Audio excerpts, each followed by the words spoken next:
अस्सलामु अलैकुम। कहते हैं कि किसी मुल्क में एक असूल पसंद और किसी हद तक जालिम बादशाह रहता था।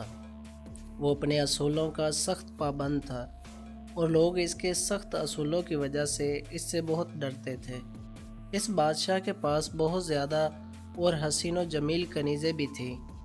इसकी एक कनीज़ नहायत ही नेक और पारसा थी। एक दिन वो बादशाह के ख़ास कमरे की सफाई कर रही थी कि काम की थकन से चूर होकर कुछ देर आराम करने के लिए बादशाह के नरम बिस्तर पर लेट गई।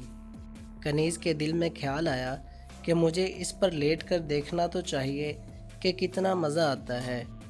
वो उल्टी होकर आराम करने के लिए बिस्तर पर लेट गई और सोचा कि बादशाह के लौटने तक वो उठकर चली जाएगी। नाजुक बिस्तर की वजह से इसे पता ही न चला कि कब नींद की आगोश में चली गई। बिस्तर इतना नरम था कि वो दोपहर तक सोई रही और जब दोपहर को बादशाह आराम करने की गर्ज से कमरे में दाखिल हुआ तो क्या देखता है कि इसकी एक कनीज़ इसके बिस्तर पर उल्टी लेटी मज़े से सो रही है। बादशाह को ये देखकर बहुत गुस्सा आया और इसको अपनी सख्त तौहीन महसूस हुई कि एक बादशाह के बिस्तर पर इसकी कनीज़ सो रही है। बादशाह ने फ़ौरन आवाज़ देकर दूसरी कनीज़ को कमरे में बुलाया और हुक्म दिया कि इस कमबख्त को बालों से पकड़कर बिस्तर से उठाओ। जैसे ही कनीज़ बेदार हुई तो खुद को बादशाह के बिस्तर पर लेटा पाकर और बादशाह को सर पर खड़ा देखकर थर थर कांपने लगी और अपनी गुस्ताखी की माफ़ी मांगने लगी। मगर बादशाह ने मुलाजमों को हुक्म दिया कि इसको पकड़कर बांध दो और इसके जिस्म के हर हिस्से पर ज़्यादा से ज़्यादा कोड़े मारो जब तक ये मर नहीं जाती। बादशाह के हुक्म पर अमल दरामद हुआ और इसको बांधकर इसके जिस्म पर जगह जगह कोड़े मारे जाने लगे। लेकिन ये देखकर सब हैरान रह गए कि जैसे ही कोड़ा इसके जिस्म पर लगता तो वो कनीज़ बजाय रोने के हंसना शुरू कर देती, हत्ता कि इसके जिस्म से जगह जगह खून रसने लगा, लेकिन फिर भी वो हंसे जा रही थी।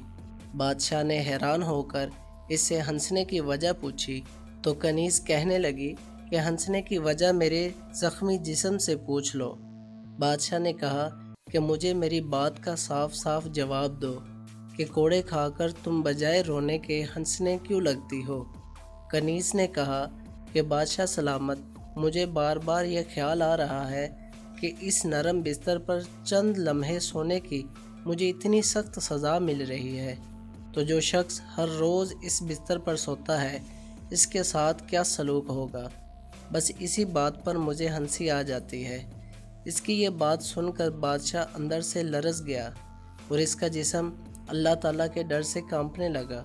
कनीज़ की बात ने इसकी काया पलट कर रख दी और वो नेकोकार हो गया और अल्लाह के हजूर सजदा रेज़ होकर अपने किए हुए जुल्म की माफ़ी मांगने लगा।